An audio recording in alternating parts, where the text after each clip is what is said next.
Polius, saya pengen ketemu sama Habib Rizik. Kenapa? Saya mau lihat dengan mata kepala saya sendiri, mau dengar sendiri, mau ngomong sendiri, mau tahu sendiri. Gitu. Kenapa? Ya kan? Supaya kita bisa memverifikasi. Jadi ini suatu hal yang harus dilihat. Jangan sampai teman-teman masyarakat terutama Chinese dan Kristen ya, jangan sampai terhasut. Jadi maksud saya adalah ini sudah bukan zamannya lagi. Kadal gurun, kampret, itu sudah bukan zamannya lagi. Ini sekarang zamannya manusia beradab. Ya. Jadi kalau kalian manusia, kalian harus punya otak dan pikiran untuk berpikir. Pemirsa, malam ini khusus. Tadi kita ke Tamburan, ketemu Imam Besar Habib Rizik Syihab mengantarkan piagam penghargaan dari 5 tokoh luar biasa. Saya ngajak pengacara yang lagi viral ya, luar biasa, Alvin Lim. Biar Bung Alvin Lim yang cerita bagaimana pengalamannya jumpa dengan Imam Besar Habib Rizik Syihab. Iya, makasih. Jadi gini ya masyarakat ya, kita kan sering sekali mendengar sebuah berita atau melihat sebuah opini itu dari apa? Dari membaca berita-berita yang ada di media, ya. Baik itu media online maupun media cetak yang ada di luaran, teman-teman ya. Nah, terkadang media-media tersebut itu tidak berbicara apa yang esensinya, ya. Juga kadang-kadang ada juga media-media itu, berita-berita itu yang berisi informasi tidak benar atau hoax ya. Jadi saya ini selalu bilang sama Polius, saya pengen ketemu sama Habib Rizik. Kenapa? Saya mau lihat dengan mata kepala saya sendiri, mau dengar sendiri, mau ngomong sendiri, mau tahu sendiri. Gitu loh. Kenapa? Ya kan? Supaya kita bisa memverifikasi. Jangan sampai kita ada pemikiran-pemikiran dan apa asumsi-asumsi yang negatif tanpa mengetahui dan melihat langsung. Ya. Jadi ini suatu hal yang penting sebenarnya. Nah, karena keinginan kawan saya itulah makanya saya diajak oleh Pak Lius ini ya ketemu. Jadi gini teman-teman ya, kalau saya melihat ya, dan saya tanyakan langsung loh Pak Habib Rizik, apa satu yang paling penting yang saya tanyakan kepada beliau adalah apa benar Bapak mau merubah ideologi bangsa ini menjadi khilafah syariah? Beliau jawabnya itu tidak benar. Yang beliau inginkan itu hanyalah 3 hal. Ya. 1, jangan sampai ada penistaan agama. Agama ini bukan berarti hanya agama Islam saja yang dinistakan, bukan. Jangan sampai agama Kristen pun atau agama Buddha, agama Hindu dinistakan. Saya lihat nggak ada yang salah dari situ ya. Sesuatu yang hal yang sah-sah saja. Kedua, beliau bilang jangan sampai ada neo PKI ya.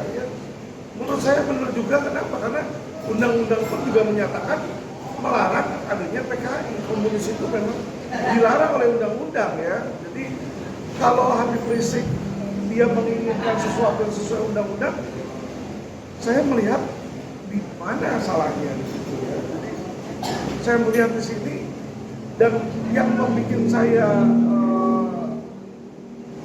gimana ya, menimbulkan kesan adalah ketika dia bilang sama saya seperti ini, teman-teman ya. Pak Alvin, saya sebenarnya bersedia untuk tidak ikut campur dalam hal politik. Yang penting jangan sampai ya imam-imam di situ ya agama itu dinistakan. Dan saya melihat ini adalah sesuatu hal yang benar. Ya, itu sesuatu hal yang benar di situ. Dan yang ketiga yang dia bilang adalah dia tidak mau negara ini dikotori oleh kejahatan-kejahatan seperti perjudian, prostitusi, yang dimana juga sesuai undang-undang dilarang.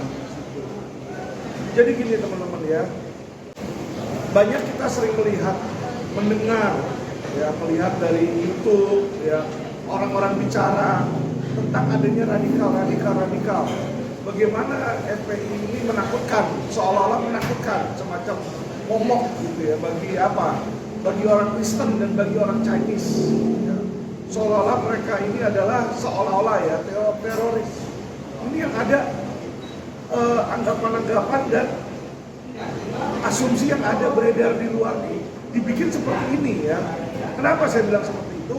Karena jujur di kalangan saya pun yang banyak keturunan minoritas Chinese ya, kebanyakan Chinese-nya juga seperti itu. Hati-hati kamu nanti itu Muslim gini. Tetapi ketika kita ketemu, ya kan, nggak ada tuh yang seperti itu. Ya. Bahkan kalau saya lihat sangat-sangat sekali dan ideologi yang dia punya ini adalah sesuatu yang seharusnya orang agama mana-manapun juga lakukan hal yang sama. Itu yang saya lihat. Jadi saya melihat Habib Rizik ini bukanlah simbol yang patut kita takuti. Ya. Beliau saya lihat bersahaja, sopan tutur katanya, berbicara dengan saya sangat sopan. Ya. Dan satu hal ya, beliau itu cara berbicara nggak kayak jaksa agung. Anda lihat jaksa agung ketika diwawancara Kompas, dia begini. Itu tanda orang tuh nggak menghargai, bos. Ya kan begini, itu terus dia membusungkan. Ya, jadi ini suatu hal yang harus dilihat. Jangan sampai teman-teman masyarakat, terutama Chinese dan Kristen ya, jangan sampai terhasut. Tidak ada itu FPI itu radikal itu tidak ada. Ya, jadi teroris itu ya kita harus waspada. Kenapa teman-teman? Pihak kemarin waktu saya dilawan oleh jaksa-jaksa seluruh Indonesia, tiba-tiba ada yang ngirimin papan bunga, dibilang saya pemeras lah, mafia lah, apalah di situ kan. Nah, hal yang sama teman-teman. Ini curhatan dari Pak Habib Rizik adalah dia juga dikriminalisasi seperti itu. Ya, jadi ini operasi-operasi intelijen dari oknum-oknum pemerintah penguasa yang apa? Yang mau menundukkan beliau. Ya di mana kita sudah tahu oknum-oknum ini terhubung dengan penjahat-penjahat. Jadi atau ada kepentingan politik, teman-teman. Ya. Jadi maksud saya adalah ini sudah bukan zamannya lagi. Kadal gurun, kampret, itu sudah bukan zamannya lagi. Ini sekarang zamannya manusia beradab. Ya. Jadi kalau kalian manusia, kalian harus punya otak dan pikiran untuk berpikir. Di situ, ya jangan cuma dengar fitnahan orang terus langsung percaya. Kenapa saya bilang seperti itu? Ini saatnya kita bersatu, teman-teman. Apapun agama kita, mau kita Kristen, mau kita Buddha, mau kita Muslim, ya kan? Kita harus bersatu melawan apa? Oknum mafia hukum, teman-teman. Mafia hukum ini tidak pandang bulu. Tidak hanya makan korban FPI yang kilometer 50, teman-teman. Ya, kemarin Brigadir J itu Kristen juga kena. Alvin Lim pun juga jadi korban di sini ya.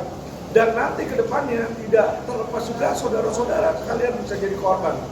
Jangan salah loh, hati-hati loh. Ya kenapa? Kita ini dijajah oleh oknum-oknum aparat penegak hukum ya. Saya bicara oknum, teman-teman ya. Oknum itu ada dan oknum itu real. Pemerintah mau kita berpikir bahwa mereka itu sempurna. Ya, terutama si jaksa agung mau berpikir sempurna, nggak ada itu sarang mafia, nggak ada itu mafia ya. Kalau nggak ada mafia, apa gunanya KPK? Hentikan aja. Kalau nggak ada mafia, apa gunanya jaksa agung? Berhentikan aja kejaksaan, karena kan nggak ada koruptor. Ya, jadi jangan membuat sebuah logika yang ya kan nggak masuk di akal.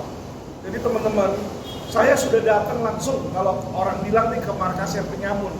Saya nggak melihat di situ adanya Penyamun. Saya lihat di sana adalah sebagai saudara saya yang berbeda iman, ya, tapi mereka bersahaja. Dan yang mereka inginkan adalah setiap umat, ya kalau Muslim ya berarti umat Muslim menjalankan sesuai agamanya. Kalau umat Kristen, dia ingin supaya umat Kristen menjalankan sesuai agamanya Kristen.